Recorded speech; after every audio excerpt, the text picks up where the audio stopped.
Hi friends, welcome to our channel super trade Lakshya. यहाँ बात करेंगे किस तरीके से हम प्लान कर सकते हैं मंडे के लिए और क्या फ़िलहाल मार्केट का सेटअप दिख रहा है। और क्रिप्टो करेंसीज़ के बारे में बात करेंगे, थोड़ा टैरिफ के बारे में बात करेंगे, चाइना और अमेरिका के बारे में बात करेंगे। निफ्टी ब्रेकआउट हो रहा है, bank Nifty all time high के पास है, इसके बारे में भी बात करेंगे। तो अगर वीडियो आपने पहली बार देखा है या फिर आप देख चुके हैं और सब्सक्राइब बटन नहीं दबाया है तो सब्सक्राइब कर दीजिए। दूसरी चीज़ है, अगर आपको वीडियो अच्छा लगे तो आप इसको लाइक बटन ज़रूर दबा दीजिए। इससे अप्रिसिएशन से हमारा हौसला बढ़ता है वीडियो बनाने के लिए और मोटिवेशन मिलता है। तो सबसे पहले यहाँ पे हम जाएंगे अगर तो जो न्यूज़ है वो चाइना के अराउंड है कि चाइना अपनी स्पेंडिंग एक्सेलरेट कर रहा है और बहुत कुछ कर रहा है लोकली इकोनॉमी में। और टैरिफ से रिलेटेड कह रहे हैं कि बातचीत शुरू नहीं हुई है, लेकिन ट्रम्प अब थोड़ा सा पोस्चरिंग दिखा रहा है कि हम चाइना से बहुत अच्छी डील निकालेंगे। मोस्टली वो चाइना को टेबल पे लाने की कोशिश में है और उसके लिए ये सब चल रहा है नाटक। लेकिन दुनिया समझ रही है, मार्केट समझ रहे हैं कि ये अब बहुत लंबा नहीं चलेगा। कल यूएस मार्केट थोड़ा सा गिरा था, उसका कारण था एक दो स्टॉक्स जो रिजल्ट आए थे अच्छे नहीं थे, एक दो स्टॉक्स के उनका वेटेज बहुत ज़्यादा था डाउ में। तो इसलिए आपने देखा कि डाउ बहुत ज़्यादा गिरा था, अदरवाइज मार्केट फ्लैट क्लोज होता अगर वो रिजल्ट के इम्पैक्ट को हम हटा दें। अब यहाँ पे न्यूज़ आया है, एच बैंक ने बहुत अच्छा रिजल्ट पोस्ट किया। एच और ICICI बैंक के रिजल्ट्स आने वाले हैं तो उस पर नज़र रहेगी, उसका इम्पैक्ट भी मंडे को आपको देखने को मिलेगा। और ओवरऑल अगर देखें तो कुछ खास नहीं है, सब ज्ञान बकर चल रहा है यहाँ पे। अब इसके बाद हम जाते हैं थोड़ा सा क्रिप्टो करेंसीज़ में देख लेते हैं। तो क्रिप्टो करेंसीज़ में पिछले 24 घंटे में ठीक ठाक मूव आया है, 2-3%। लेकिन ओवरऑल अगर हम देखें 7 डेज़ में जो एक रेड कैंडल बना था उसको एब्जॉर्ब करते हुए मार्केट ऊपर की तरफ बिल्डअप कर रहा है, कोशिश कर रहा है, लेकिन अभी सारे के सारे पॉजिटिव नहीं हुए हैं। तो धीरे धीरे ये बिल्डअप चल रहा है। अगर हम चार्ट में जाएं और इसको देखने की कोशिश करें कि क्या लग रहा है, तो बिटकॉइन जैसे 85-200 पे है, तो मेरा मानना है कि बिटकॉइन जो है 86 के ऊपर ही अच्छा ब्रेकआउट देगा। राइट नाउ बहुत ज़्यादा एक रेंज में है। इथीरियम जो है 1680-1690 के ऊपर ही ब्रेकआउट है। सोलाना 136 था, ब्रेकआउट हो चुका है। एवैक्स में 20-20.5 के ऊपर अच्छा ब्रेकआउट है, तो ये सारे ब्रेकआउट के लिए तैयार हैं। XRP इस बार थोड़ा अंडर परफॉर्म कर रहा है, कारण नहीं पता, लेकिन ये फेवरेट है ट्रम्प का तो इसको तो अच्छा करना चाहिए। लेट्स सी क्या होता है। लेकिन ओवरऑल ये भी थोड़ा थका हुआ है, लेकिन इसमें स्ट्रेंथ जब आएगी तो बहुत झटके से और बहुत अचानक से बड़ी स्ट्रेंथ आती है, तो इस पर भी नज़र रखिएगा। ओवरऑल चार्ट्स में भी थोड़ा देख लेते हैं, नज़र दौड़ा लेते हैं कि क्या चल रहा है चार्ट्स में। अगर हम चार्ट्स की बात करें तो ये अपनी पोजीशन है, प्रॉफिट्स को दिखाने से कोई फ़ायदा है नहीं क्योंकि ये अपना प्रॉफिट है, आपकी जेब में तो कुछ जाएगा नहीं। तो अगर हम बात करें 139.55 एरिया पे है और अगर इसके ऊपर निकलता है तो एक अच्छा ब्रेकआउट हो सकता है। फ़िलहाल मैं सोलाना और इथीरियम में लॉन्ग पोजीशन में हूँ, काफ़ी दिनों से हूँ। इथीरियम अभी भी प्रॉफिटेबल नहीं आई है, लेकिन सोलाना प्रॉफिट में चल रहा है। मेरा मानना है कि ये जो एरिया था ऑलमोस्ट 147 का, इसको ब्रेक करने की तैयारी है।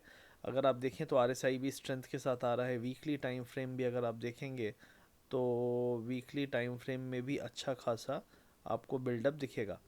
तो वीकली टाइम फ्रेम अभी रैली जस्ट शुरू कर रहा है और ये जो कैंडल का क्लस्टर है इसको पार करते ही यहाँ पे खुला आसमान है 178-180 तक। तो मेरा मानना है कि हम मोस्ट प्रॉब्ली अगले कुछ हफ्तों में इसको अटेम्प्ट करने चाहिए। ये जो रेड कैंडल है इसके सेलिंग के बाद कुछ और सेलिंग आई, उसको एब्जॉर्ब करने के बाद हम जिस दिन रेड कैंडल के हाफ को कैप्चर कर लिए 148-149 के ऊपर, तो आई थिंक उसके बाद यहाँ पे सिर्फ समय की बात है, लेकिन जाना इसको कंफर्मेशन काफ़ी अच्छा मिल जाएगा। तो ये ओवरऑल है। RSI अभी भी 50 के पास नहीं पहुंचा है, तो ये 50 तक पहुंचेगा तब तक में आई थिंक हमें 150 से 170 के एरिया देखने को मिल सकते हैं। वहाँ पे हम फिर से रिवैल्यूएट करेंगे क्योंकि 50 जो RSI होता है नॉर्मली, जैसे यहाँ से एक बाउंस होने की कोशिश थी, लेकिन ये 50 RSI के नीचे नीचे सारा खेल चल रहा है। तो मुझे लगता है 50 RSI वीकली में जब क्रॉस होगा उसके बाद ही कुछ हमको यहाँ पे देखने को मिलेगा। तो ये सोलाना की बात हो गई। तो सोलाना फ़िलहाल मुझे लगता है कि यहाँ पे एक अच्छा घोड़ा है जिसमें मैं बेट कर रहा हूँ और मेरा ये मानना है कि ये अच्छा रिटर्न लॉन्गर टर्म में देगा। मेरा व्यू आज का नहीं है, मेरा व्यू अगले 3 महीने 6 महीने का भी हो सकता है। यहाँ पे LTC भी है एक अच्छा क्रिप्टो, इस पर भी नज़र दौड़ा सकते हैं। ट्रेड करने के लिए आप वीडियो के पिन कमेंट डिस्क्रिप्शन में लिंक दिया हुआ है, चेकआउट कर सकते हैं। हमारा VIP ग्रुप है, उसमें आप ज्वाइन हो सकते हैं, फ्री रहेगा वो, अगर आप हमारे लिंक से अकाउंट खोलते हैं और उसी अकाउंट में ट्रेड करते हैं। तो देख लीजिएगा, लिंक वीडियो के पिन कमेंट डिस्क्रिप्शन में आपको हेल्प मिलेगी। आइए चलते हैं, हम थोड़ा इंडियन मार्केट की बात कर लेते हैं। अब इंडियन मार्केट में आज से करीब 10-12 दिन पहले मैंने काफ़ी वीडियोस बनाए, बुलिश वीडियोस थे, और कि मार्केट यहाँ से मुझे उम्मीद थी कि ऊपर जाएगा। और लगातार हर डिप पे मैं यही कह रहा था कि मार्केट में स्ट्रेंथ है। राइट नाउ अगर आप देखें तो बहुत रेयर चीज़ हुई है, क्या है ये, कि वीकली कैंडल के बाद अगला वीकली कैंडल गैप देखिए। आप देखो इतना बड़ा गैप आपको नॉर्मली नहीं देखने को मिलेगा। आप पीछे भी जाइए तो आपको बहुत सारे गैप नहीं मिलते हैं। एक ये यहाँ पे रेयर गैप था, वीकली कैंडल है क्योंकि ये, और आपको गैप मतलब कम ही ढूंढने को मिलेंगे। आपको पूरे जाइए, आप पीछे पास्ट में देखिए, तो ये गैप एक बहुत बढ़िया बना है। और गैप जब बनता है तो ऐसा रन अवे रैली होती है, रन अवे रैली जो यहाँ पे हुई थी। तो वीकली में गैप मतलब कोई बहुत बड़ा पैसा घुसा है, बिग मनी जिसको हम स्मार्ट मनी कहते हैं, एफआईआईस कहते हैं, जो बहुत बड़े फंड्स होते हैं वो। तो जब ऐसा गैप करके कैंडल बनता है तो रैली कई हफ्तों तक चलती है, और वो रैली के बीच में डिप आएंगे, ऐसा नहीं है डिप नहीं आएंगे। आपको जब 500 पॉइंट की रैली मिलती है तो आपको 200-250 पॉइंट के रेड कैंडल भी बनेंगे इंट्राडे में, और फिर उसको बाइंग अपॉर्चुनिटी की तरह हम देख के उसको ट्रेड कर सकते हैं। लेकिन ओवरऑल ट्रेंड जो है उसकी डायरेक्शन स्ट्रांगली अपसाइड की तरफ दिखा रहा है मार्केट। तो Nifty 50 right now weekly closing जो थी नहीं हुई थी, या हाईएस्ट वीकली क्लोजिंग है पिछले कई कई कई सप्ताहों में। आप देख सकते हैं almost weekly closing last time हुई थी 30 दिसंबर को हुई थी, तो ऑलमोस्ट 3-4 महीने बाद की हाईएस्ट क्लोजिंग है वीकली में। और ये पूरा एरिया जो काफ़ी दिनों से बियरिश था, इसको पार करते हुए ये बना है। तो मुझे लगता है इसके और लेग्स होंगे, और बड़े लोग जो शॉर्ट्स में थे वो फंसे हैं यहाँ पे। तो मुझे लगता है जब तक में वो कवर करेंगे अपर बॉलिंजर बैंड तक में 24,700 तक का टेस्टिंग हो सकता है। लास्ट वीक भी मैंने यही कहा था कि ये मिडिल बॉलिंजर के ऊपर टिकने की कोशिश कर रहा है। यहाँ से मुझे 24 के ऊपर भी लेवल दिख रहे हैं, और मैंने लेवल जो बात की थी वो ये वाली बात की थी 24,700-800, जहाँ पे पहला एक स्ट्रॉन्ग रेजिस्टेंस मिलेगा। मैं अभी भी ये मानता हूँ कि ये रैली जो है उतनी मैं अभी रिलायबल नहीं मान रहा हूँ। उसका कारण सिंपल है कि जो रैली आई है वो बड़े नामों में आई है, ना कि छोटे स्टॉक्स में। तो जब तक छोटे स्टॉक्स नहीं चलेंगे मुझे उतना कॉन्फिडेंस नहीं आएगा। अभी भी आप देखें तो जैसे मिड कैप है सिर्फ 0.6%, जब आपका निफ्टी 2% जा रहा है तो आपका जो छोटे स्टॉक्स हैं 4-4, 5-5% जाते हैं, जो कि नहीं जा रहे हैं। तो कहीं ना कहीं ये रुकेगी रैली। तो ओवरऑल निफ्टी की बात मैंने कर ली, अब बैंक निफ्टी की थोड़ी हम देख लेते हैं।